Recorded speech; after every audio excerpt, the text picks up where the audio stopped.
सृष्टि बचपन से ही दिखने में सुंदर नहीं थी, लेकिन अमीर बाप की बेटी सृष्टि पर उसकी माँ जान छिड़कती। मेरी बेटी कितनी प्यारी है, भगवान सबको सृष्टि जैसी बेटी दे। सृष्टि धीरे धीरे बड़ी होती है। एक दिन सृष्टि की सहेली कहती है, तू दिखने में कितनी अजीब सी है, लेकिन मैं जानती हूँ हम सब में सबसे अच्छी शादी तो तेरी ही होगी। तेरे पापा अमीर जो हैं। और बता नहीं सकते यार, दहेज तो हर कोई देता है, ये क्या ज्यादा ले जाएगी अपने पति के लिए? अरे बड़े शहर में कोठी है इसके पापा की। अरे पापा की है ना, कौन सी इसकी है? इसकी होती तब तो कोई भी लड़का इससे शादी कर लेता। अरे पापा की मतलब पापा की है तो मेरी ही है ना? किसने कहा? अब तेरी तो तब होगी ना जब तेरा भाई ना हो। वैसे भी शादी के बाद सारी प्रॉपर्टी भाई के नाम होती है। सृष्टि समझ जाती है कि उसे किसी भी हालत में माँ बाप की सारी प्रॉपर्टी को अपने नाम करना है, लेकिन कैसे? एक दिन सृष्टि का भाई शीनू कहता है, बहन क्या कर रही है? तुझसे एक बात करनी है। अरे हाँ हाँ करना, मैं तो तेरी बहन हूँ। बहन मेरी लाइफ में ना एक लड़की है, बहुत अच्छी है। मैं सोच रहा हूँ माँ और पापा से बात करूँ शादी के लिए। सृष्टि को समझ में आ जाता है कि भाई की शादी होते ही भाभी उसे एक दिन भी घर में बर्दाश्त नहीं करेगी। क्या बात है भाई, बताना कौन है वो? यार वो बहुत अच्छी लड़की है, पढ़ी लिखी है, मेरे साथ जॉब भी करती है। बस एक प्रॉब्लम है। हाँ प्रॉब्लम? क्या प्रॉब्लम है भाई? यार वो शादीशुदा है, लेकिन उसके पति ने उसे सिर्फ इसलिए छोड़ दिया क्योंकि उसके माँ बाप दहेज नहीं दे पाए। सृष्टि ये सुनकर न जाने क्यों खुश हो जाती है। अरे भाई तो क्या हुआ, लड़की तुझे तो पसंद है ना? शीनू को लगता है कि बहन उसे समझ रही है। वो इस बात से अनजान होता है कि उसकी बहन की मंशा पूरा घर हड़पने की है। सृष्टि अपनी माँ से कहती है, मम्मी मुझे तो बहुत चिंता है, पता है शीनू क्या कर रहा है? अरे क्या कर रहा है? वो तो काम पर जाता है और वापस घर आता है। नहीं ना माँ, वो यही तो नहीं कर रहा, बाकी सब कर रहा है। आपको पता है उससे प्यार है, और वो भी एक शादीशुदा लड़की से। ये क्या हो गया? मैं सोसाइटी में क्या मुंह दिखाऊंगी? अरे तेरे पापा तो यही कहेंगे कि मैंने ही उसे बिगाड़ दिया है।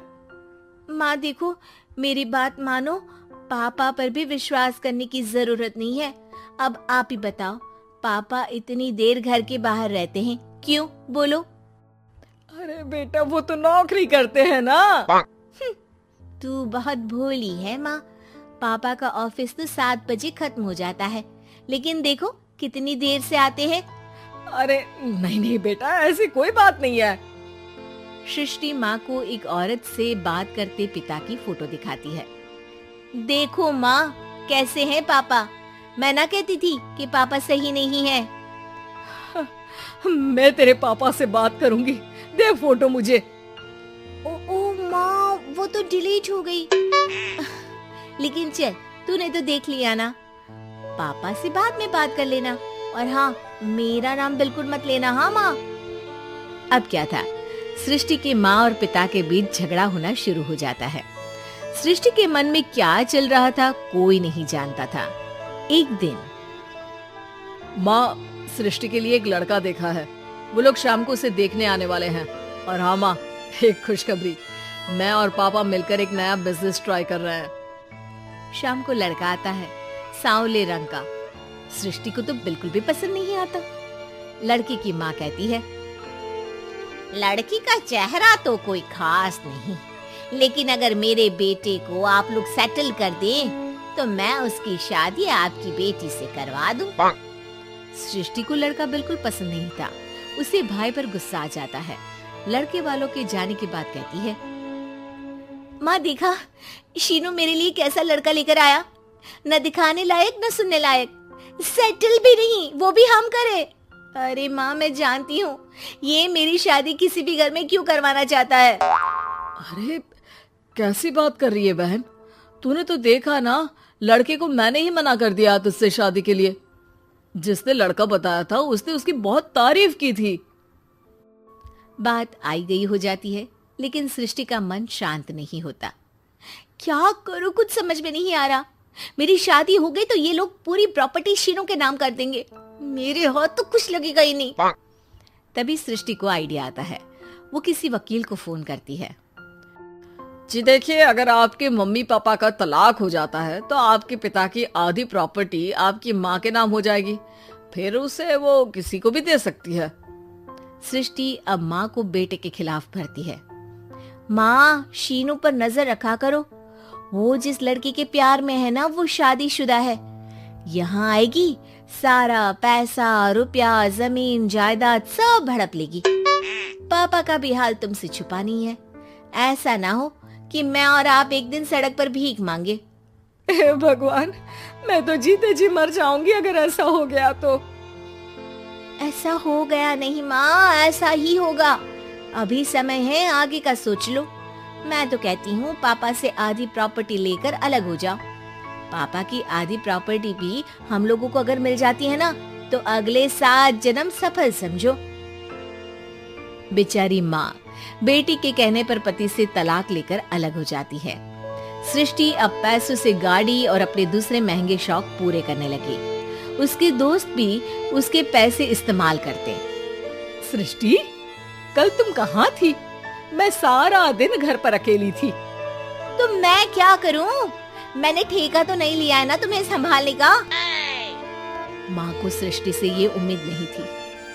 वो बैठकर रोने लगती है। वहीं उसका पति यानी कि सृष्टि के पिता आ जाते हैं। मैं जानता था कि तुम्हारा यही हाल होगा, तो आपने मुझे रोका क्यों नहीं? मैं रोकता तो तुम रुकती क्या? सृष्टि के कहने पर तुमने मुझ पर अपने बेटे पर शक किया, लेकिन तुम ये भूल गई कि कैसे हम दोनों ने मिलकर जीवन में इतना सब खड़ा किया। माँ पति के गले लग जाती है। मुझे माफ कर दीजिए, मैंने आपकी कमाई का एक बड़ा हिस्सा गवा दिया। कोई बात नहीं, तुम साथ हो तो मैं ऐसी 7 प्रॉपर्टी खड़ी कर दूंगा। तभी वहाँ सृष्टि आ जाती है रोते हुए। माँ, मयंक ने मुझे छोड़ दिया। वो बोल रहा था जब तक मेरे पास पैसे थे तब तक ही वो मेरे साथ था। पापा, माँ, मुझे माफ कर दीजिए।